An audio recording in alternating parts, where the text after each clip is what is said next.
अस्सलाम वालेकुम, welcome back to my YouTube channel. तो कैसे आप सब लोग, उम्मीद करते हैं कि बिल्कुल खैरियत से होंगे। तो आज हम लोग बात करने जा रहे हैं most important topic second year की फ़िज़िक्स से सेकंड चैप्टर का, जो कि हमारे पास ओहम्स लॉ। ये हमारे पास बहुत ही ज़्यादा इम्पोर्टेंट टॉपिक है। तो ओहम्स लॉ सबसे पहले हम देखेंगे इसका इंट्रोडक्शन कि ओहम्स लॉ बेसिकली हमारे पास होता क्या है। ओहम्स लॉ हमारे पास एक फंडामेंटल लॉ होता है इलेक्ट्रिसिटी का and magnetism, electricity and magnetism का। Ohm's law is a fundamental law of electricity and magnetism. एक फंडामेंटल लॉ होता है जो कि कनेक्ट करता है करंट को, वोल्टेज को, रेजिस्टेंस को। तीन चीज़ों को आपस में कनेक्ट करता है, या फिर हम लोग दूसरे अल्फाज में इसको कह सकते हैं कि कंट्रोल करता है तीन चीज़ों को। एक तो करंट को, दूसरे नंबर पे वोल्टेज को, तीसरे नंबर पे रेजिस्टेंस को।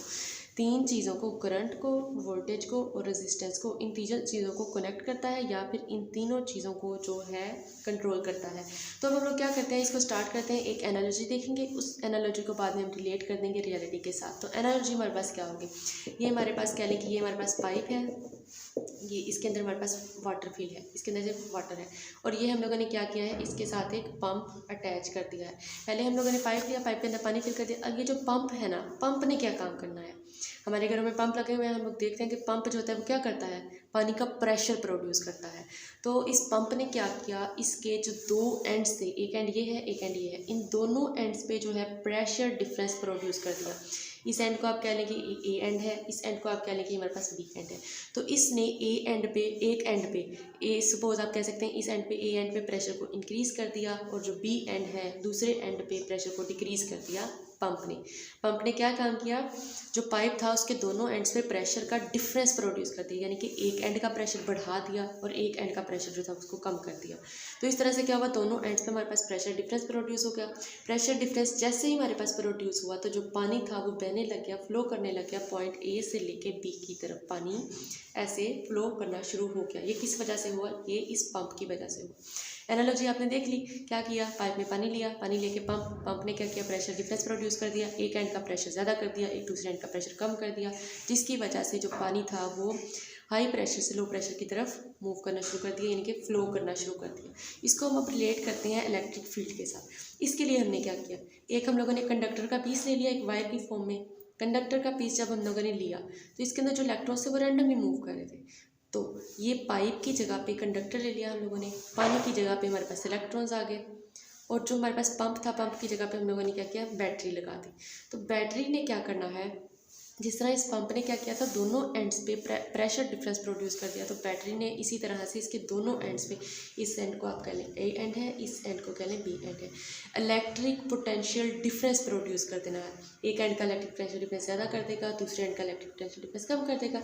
बिल्कुल ऐसे जैसे पंप ने किया था, एक एंड पे प्रेशर को ज़्यादा कर दिया, दूसरे एंड पे प्रेशर को कम कर दिया, वैसे ही बैटरी ने काम करना है। एक एंड का इलेक्ट्रिक पोटेंशियल डिफरेंस ज़्यादा कर देना है, दूसरे एंड का इलेक्ट्रिक पोटेंशियल डिफरेंस कम कर देना है, जिसकी वजह से जो कंडक्टर के अंदर इलेक्ट्रॉन्स है फ्रीली मूव नहीं करेंगी, बल्कि हाई पोटेंशियल से लो पोटेंशियल की तरफ ऐसे करके, यहाँ इस एंड का पोटेंशियल डिफरेंस इंक्रीज कर दिया, इसका डिक्रीज कर दिया, जिसकी वजह से जो इलेक्ट्रॉन्स हैं वो हाई पोटेंशियल से लो पोटेंशियल की तरफ को मूव करना शुरू कर देंगे, यानी कि एक डायरेक्शन में मूव करना शुरू कर देंगे, जिसकी वजह से हमारे पास जो नेट फ्लो यानी कि नेट ट्रांसपोर्ट जो होगा वो जीरो के इक्वल नहीं होगा, और इसके अंदर हमारे पास क्या होगा, करंट प्रोड्यूस हो जाएगा। तो ये आप लोगों ने देख लिया कि हमारे पास कैसे करंट प्रोड्यूस हो। पहले हम लोगों ने एनालॉजी देखी, उसको रिलेट कर दिया। इसका मतलब ये हुआ कि जो हमारे पास करंट है कंडक्टर के अंदर किस वजह से फ्लो कर रहा है, इस बैटरी की एप्लीकेशन की वजह से, इस बैटरी के काम की वजह से। बैटरी ने क्या किया, फोर्स किया कि जो इसके अंदर इलेक्ट्रॉन्स थे, रैंडमली मूव करने वाले इलेक्ट्रॉन्स, उनको एक ही डायरेक्शन में मूव करवाए, जिसकी वजह से नेट ट्रांसपोर्ट जो है ज़ीरो के इक्वल ना रहे और करंट प्रोड्यूस हो जाए। तो बेसिकली अब वोल्टेज क्या हो गया, वोल्टेज हमारे पास इस एक ऐसा पंप है, यहाँ पे पंप के तौर पे हम बैटरी इस्तेमाल करें।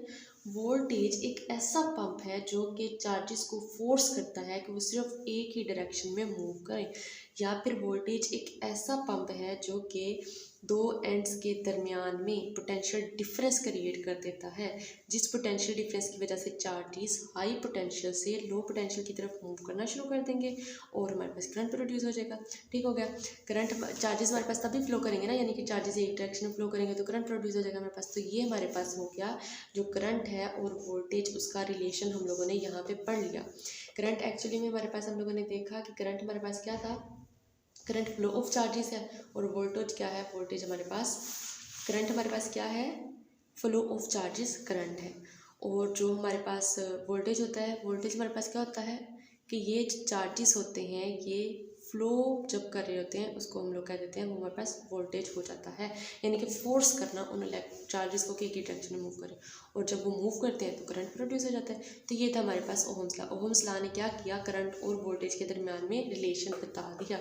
तो इसकी जो मैथमेटिकल रिलेशन हमारे पास आती है, V is directly proportional to I के। V हमारे पास होता है पोटेंशियल डिफरेंस कंडक्टर के दोनों एंड्स के दरमियान में, और जो I होता है ये हमारे पास करंट जो प्रोड्यूस होता है। तो जब हम प्रोपोर्शनलिटी को ख़त्म करेंगे तो यहाँ पे हमारे पास R आ जाएगा। R हमारे पास क्या है, R हमारे पास कांस्टेंट ऑफ प्रोपोर्शनलिटी है, जिसको हम लोग कह देते हैं कि ये हमारे पास होता है रेजिस्टेंस। ठीक हो गया। जो वोल्टेज और करंट है ये तो हमारे पास डायरेक्टली रिलेट करें, लेकिन करंट और रेजिस्टेंस कैसे रिलेट करें, देखिए ये हमारे पास इधर मल्टीप्लाई और इधर जब हम लेके आएंगे तो डिवाइड हो जाएगा, तो हमारे पास बन जाएगी इक्वेशन V/R। यानी कि जब हम लोग करंट को इंक्रीज़ कर देंगे तो रेजिस्टेंस कम हो जाएगा, और अगर हम लोग करंट को डिक्रीज़ कर देंगे, कम कर देंगे, तो हमारे पास रेजिस्टेंस इंक्रीज़ कर जाएगा। तो ये हमें शो करवा रहा है कि जो करंट और रेजिस्टेंस है इनका इन्वर्स रिलेशन है आपस में।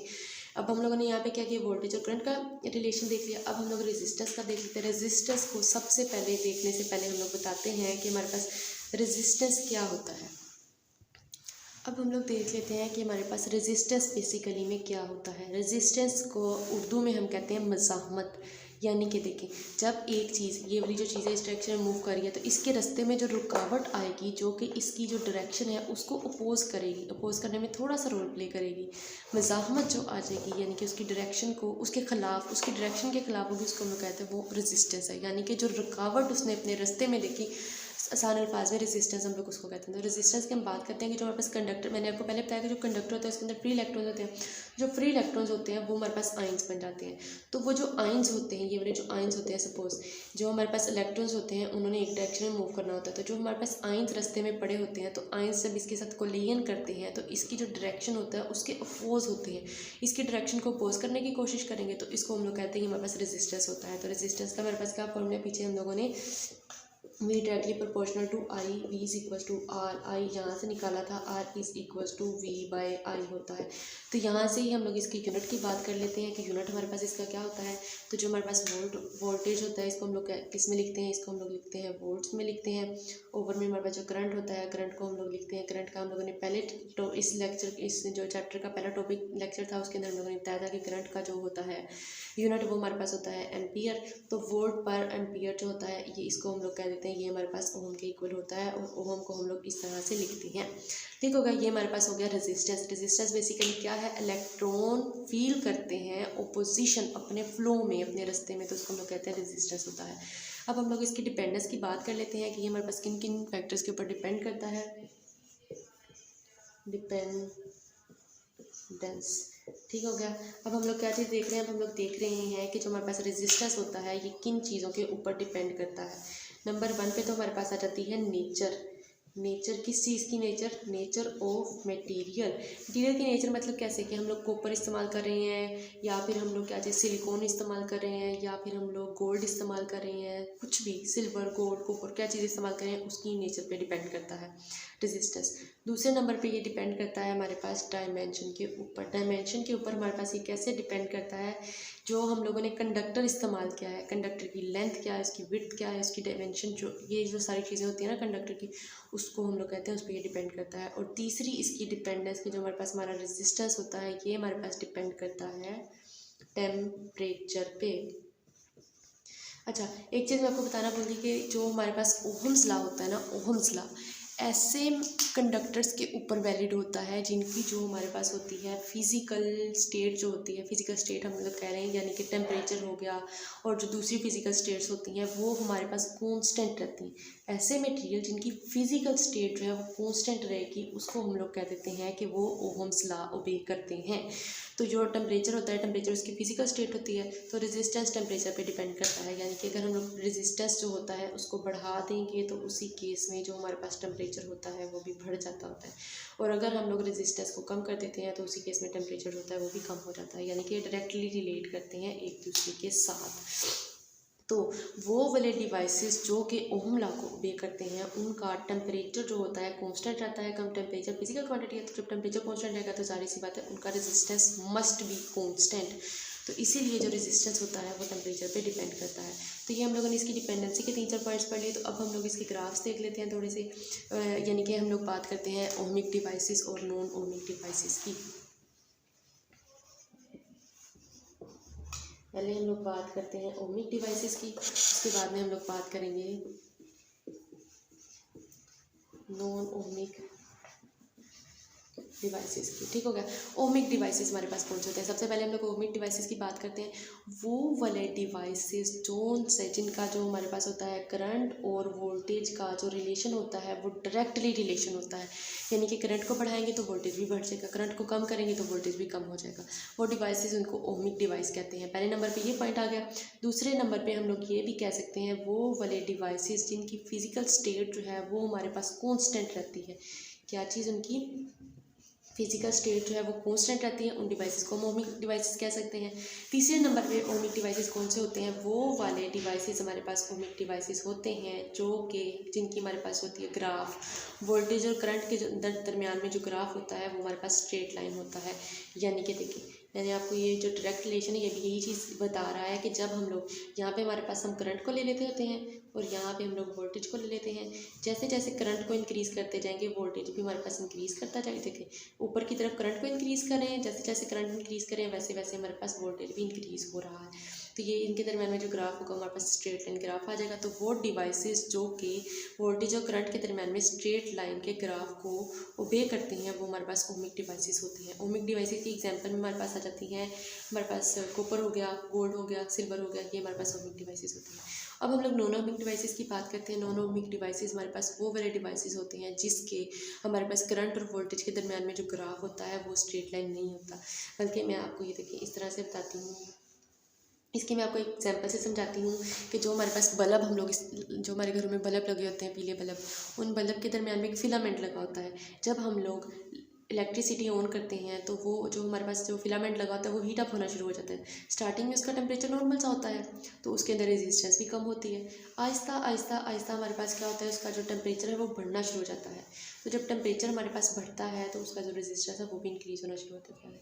तो मैंने आपको पहले बताया कि वो वाले डिवाइसेस जो कि जिनकी फिजिकल स्टेट सेम नहीं रहती, फिजिकल स्टेट टेम्परेचर होता है तो टेम्परेचर स्टार्टिंग में उसका कम था, जब रेजिस्टेंस बढ़ा तो टेम्परेचर भी बढ़ गया। ठीक हो गया। तो जब टेम्परेचर चेंज हो गया यानी कि उसकी जो फिजिकल स्टेट थी वो चेंज होगी तो वो डिवाइस जो हमारे पास नॉन ओमिक डिवाइसेस आ गए, क्योंकि उनके जो स्टार्टिंग में हमारे पास ये करंट है, हमारे पास वोल्टेज है, स्टार्टिंग में करंट इंक्रीज़ करते करते कि वोल्टेज भी इंक्रीज़ होता गया तो ये हमारे पास स्ट्रेट लाइन आ गया। लेकिन पहले हमारे पास यहाँ पे क्या था, फिलामेंट था, कम हीट अप था, तो आहिस्ता आहिस्ता आहिस्ता आहिस्ता रेजिस्टेंस भी कम था। जब हमारे पास वो ज़्यादा हीट अप हो जाएगा तो ये जो यहाँ से ग्राफ है ये हमारे पास जो है ग्राफ बेंड हो जाएगा।